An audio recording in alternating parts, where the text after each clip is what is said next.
Konflik antara Hamas dan Israel masih berkecamuk di Gaza. Korban jiwa bahkan mencapai 3.000 orang. Bagaimana posisi Indonesia dalam konflik dua wilayah itu? Apa yang bisa dilakukan Indonesia untuk mencegah bencana kemanusiaan saat serangan Hamas Israel belum juga mereda?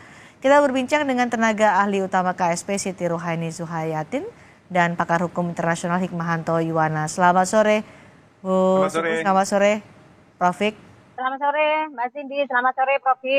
Baik, Bu Siti, Indonesia mengecam agresi di Gaza. Lalu apa yang bisa dilakukan untuk bisa menghentikan agresi itu? Terima kasih Mbak Cindy. Tentu kita menekan, meng-highlight lagi pernyataan Bapak Presiden ya, bahwa untuk yang paling immediate itu adalah menghentikan dulu. Menghentikan kontak senjata di antara dua pihak itu. Itulah yang disampaikan oleh Bapak Presiden. Setelah itu tentu saja Indonesia mendorong seperti yang juga telah dilakukan dalam berbagai kesempatan agar upaya perdamaian antara Palestina dan Israel segera diwujudkan ya, dan komitmen Indonesia tidak pernah berubah dari sejak awal ya, 1947 sampai pada saat Indonesia menjadi anggota Dewan Keamanan PBB dan juga pada saat itu memegang keketuaan. Indonesia terus lantang untuk menyampaikan adanya perdamaian dan juga mendorong mendorong Israel dan Palestina untuk mematuhi parameter dari resolusi yang telah ditetapkan oleh PBB, terutama tentang solusi dua negara. Jadi kita tetap pada komitmen awal ya, meskipun di sana sini ada dinamika ya, di kawasan, misalnya beberapa negara menjajaki pembukaan diplomatik dengan Israel, tetapi Indonesia tetap pada pendirian bahwa kemerdekaan Palestina itu adalah bagian dari konstitusi kita, bahwa setiap setiap manusia itu mempunyai kemerdekaan. Bu Siti, sudahkah ada komunikasi yang terjalin dengan negara-negara terdekat baik dari Palestina dan juga Israel?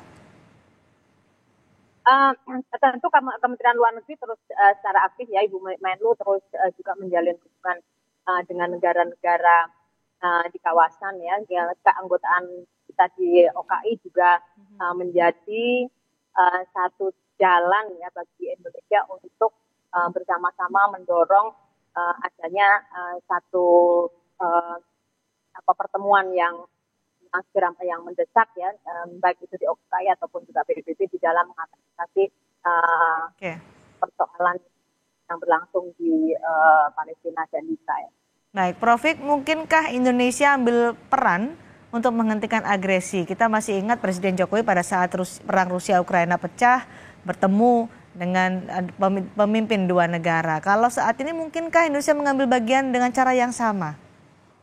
Oke, sebelum saya bicara peran Indonesia ya, saya ingin sampaikan bahwa serangan yang surprise gitu ya, yang tidak diperkirakan sebelumnya oleh Israel, oleh Hamas, ini membuat Israel itu marah sekali dan dendam sekali. Dan ingat, pada waktu Pearl Harbor diserang secara mengejutkan oleh Jepang, kita tahu bagaimana Amerika Serikat marahnya minta ampun. Sehingga dia sampai menjatuhkan bom atom di Nagasaki dan Hiroshima. Jadi yang kita harus lakukan, nah sekarang ini peran Indonesia, adalah kita harus proaktif mengatakan bahwa ini harus disudahi konflik ini, kekerasan ini. Untuk apa? Kemanusiaan. Sekali lagi, kemanusiaan. Tidak hanya untuk katakanlah rakyat Palestina, mungkin juga untuk rakyat Israel. Semua pihak harus menghentikan kekerasan yang sekarang ini terjadi. Ini yang harus disuarakan, dan kita bisa menggalang suara, baik itu ke OKI, baik itu ke negara-negara non-blok, baik itu ke negara ASEAN. Kita harus lakukan. Dan yang paling penting, kita harus melakukan lobby kepada Amerika Serikat agar Amerika Serikat tidak mendukung tindakan-tindakan yang zolim dari pemerintah Israel setelah adanya serangan yang mengejutkan ini. Ingat, Presiden Joe Biden sudah dikontak oleh Perdana Menteri Netanyahu. Seolah-olah Perdana Menteri Netanyahu ingin mendapat dukungan dari Amerika Serikat. Dan Presiden Joe Biden mengatakan sebenarnya secara implisit ya silahkan saja. Tetapi kemudian beliau mengatakan bahwa tolong perhatikan hukum humanitar internasional. Nah, ini sudah ada kemajuan dari Amerika Serikat. Hukum humanitar internasional itu tidak boleh menyerang kepada rakyat sipil, baik itu yang dilakukan oleh Israel maupun yang dilakukan oleh Hamas. Jadi kalau mereka berperang, silakan, tetapi jangan kepada rakyat sipil. Dan sekarang jumlah rakyat sipil yang menjadi korban sudah banyak. Oleh karena itu, kita terus harus menyerukan ini. Bila perlu, kita bawa ke Dewan Keamanan PBB, kita bawa ke Dewan HAM PBB, di mana Indonesia sekarang sudah terpilih lagi. Lalu kemudian kita kalau perlu pergi ke Majelis Umum Perserikatan Bangsa-Bangsa, meminta kepada dunia atensi bahwa kemanusiaan yang harus dikedepankan, bukan menentukan siapa yang benar, siapa yang salah, seperti selama ini yang dilakukan oleh Amerika Serikat atau negara-negara tertentu di Timur Tengah yang mereka akan justru memanas-manasi perang ini. Baik, dan Indonesia punya peran yang sangat signifikan ya untuk menjalankan itu ya, punya pengaruh. Sangat amat signifikan, sangat amat signifikan. Punya pengaruh kuat untuk mengambil peran menghentikan perang dengan alasan kemanusiaan. Tapi ada saran juga bahwa Indonesia membukalah komunikasi dengan negara-negara yang dekat dan punya pengaruh baik untuk Israel dan juga Palestina. Negara mana sebenarnya, Prof, yang dianggap punya pengaruh untuk menghentikan agresi? Bisa diajak untuk berbicara mempengaruhi kedua negara itu? Pada saat sekarang Indonesia tidak punya kemewahan untuk mengatakan bahwa kita punya peran atau tidak peran. Harus dilakukan sekarang juga. Yang dilakukan adalah kontak kepada Presiden Joe Biden. Mengatakan kepada Presiden Joe Biden bahwa dunia menginginkan bahwa masalah kemanusiaan harus dikedepankan. Karena Amerika Serikat, Presiden Joe Biden yang bisa berpengaruh suaranya di Perdana Menteri Netanyahu. Bila perlu, kita bicara juga dengan Rusia, kita bicara juga dengan Cina untuk mengatakan bahwa mereka juga menyerukan aspek kemanusiaan yang harus dikedepankan. Nah, inilah yang kemudian akan menekan Amerika Serikat untuk mau bertindak terhadap Israel. Kalau misalnya ini diteruskan, saya yakin yang akan terjadi adalah perang dunia ketiga di ambang pintu. Seperti itu. Perang dunia ketiga di ambang pintu karena kemarahan Israel itu yang tadi Anda sebutkan di awal, Prof.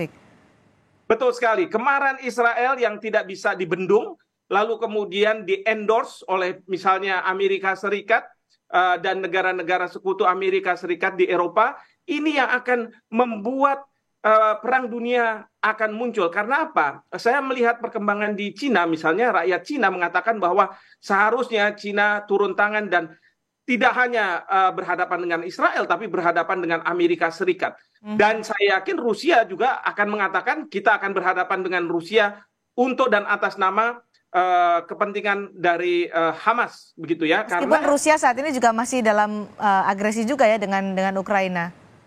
Betul sekali, karena Rusia akan mengatakan ada double standard dari Amerika Serikat. Giliran Hamas tidak dibantu, tapi kalau Ukraina yang lemah diserang oleh Rusia, itu dia membantu. Ini yang akan menjadi permasalahan. Oleh karena itu, peran Indonesia yang terpenting adalah menyuarakan demi kemanusiaan, serangan-serangan bersenjata harus dihentikan sekarang juga. Oke, baik Bu Siti, sudahkah itu seperti yang disampaikan oleh Prof, sudahkah itu dijadikan rencana pemerintah Indonesia untuk menjalankan peran Indonesia menghentikan agresi dengan alasan kemanusiaan?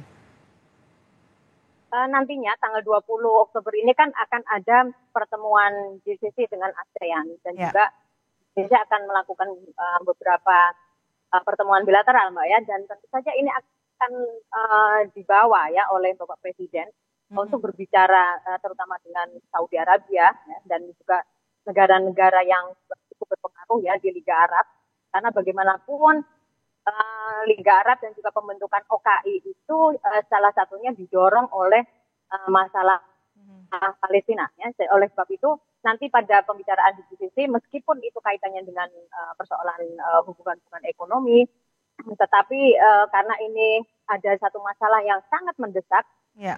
dan tadi disampaikan oleh Prof. Hik bahwa kita harus mengambil langkah yang cukup sangat urgent ya, dan juga signifikan bahwa Indonesia harus menyuarakan ini dengan beberapa reputasi Indonesia.